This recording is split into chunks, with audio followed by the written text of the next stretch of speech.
Hello guys, good morning. So I'm back to my video. So ako lang isulti ang akong experience during my travel, first time travel from Philippines to America. So I am from Bohol, so taga Bohol ko guys. So ako na lang Bisayaon. So for those who don't understand English and Bisaya and Tagalog, Bisaya I mean, so please consider this one. Para sa ko mga sister nga Bisaya, so ako experience, so ako na lang by the way, I will gonna like swapping the language. I'm not very fluent in English as well as Tagalog, so back and forth na lang. So I travel alone kay instead na kami duha sa akong bana, he will come to the Philippines and pick me up, but wala man kay because of financial. So we decided nga ako na lang ang mag-travel. So it's not my first time traveling because I work overseas before. So I went to Saudi Arabia, Jordan and Hong Kong, so it's not my first time.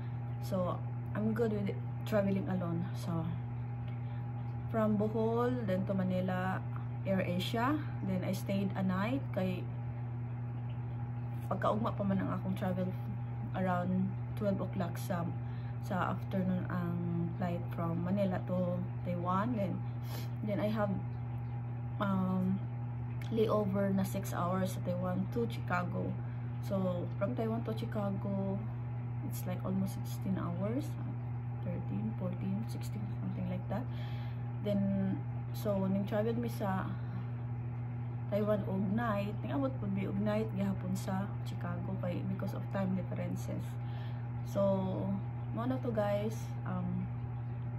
nadugay then first time ko wala ko kabalo, then mostly ako mga kasabayan pasahero is Chinese, Taiwanese, basta laing lahi. Then wala ko naano ko nakita nga Filipina, pero citizen siya sa Amerika.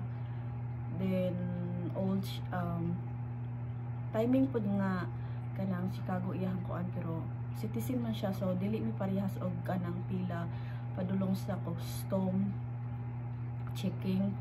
So nagmaumaor ako guys. So nagkuan lang jud ko ba nga naglakas loob ko nga kuan medyo kuan kay mga English speaking na gud imong kalaban, then I'm not really good in English. So ato ra palo na naman pud kay palohon ing naog sa eroplano. So ang ako i-advise sa inyo guys na labi na sa mga, lalo na sa mga first timer nga mga travel, don't bring food, then kanang mga dried food, labi ng mga naipas pakuan ninyo mga kailangan padala ayaw mo dala guys, kay mao na makadugay sa inyong checking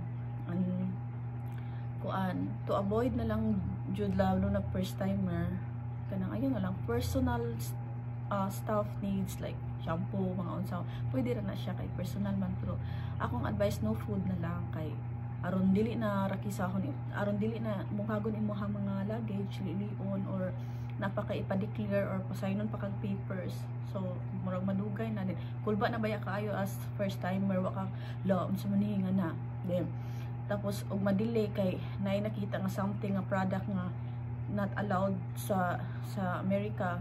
So kay daghan man moingon nga allowed lagi, okay na siya guys kung kanang balik-balik na ka sa US ana.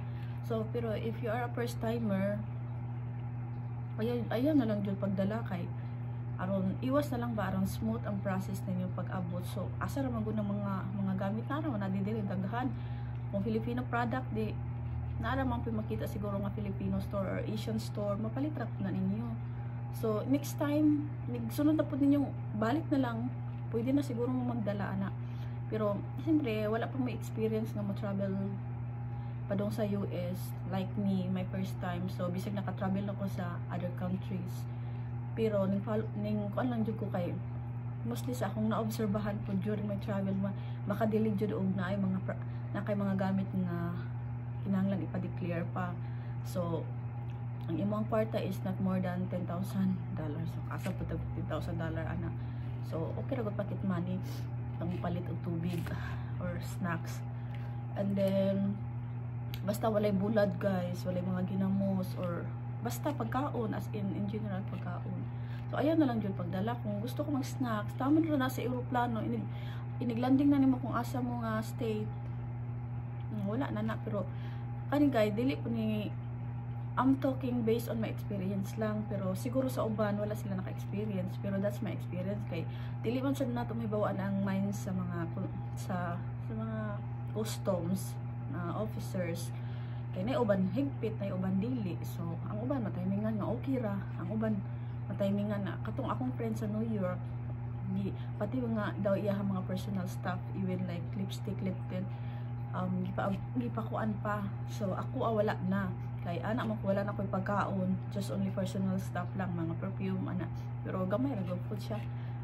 So wala na siya, kay wala mo koy pagkaon nga dala. So the officer asked me nga na ba daw koy dried fish, anak ko wala, food wala, anang other food anak ko wala. So maoro po niya akong i-advise guys sa mga mo travel soon sa Amerika, kay labi na karon kay medyo nag-strict ra ba ang, siguro nag-strict kay bago na pud ang president. So wala ta ka kuan. So guys, that's only my advice for you for traveling alone. So good luck on your travel. So kung namin pangutanan ako nga maka-help ko, so kuan, positive lang ta guys ha, like no bashing, no kuan kanang no hate,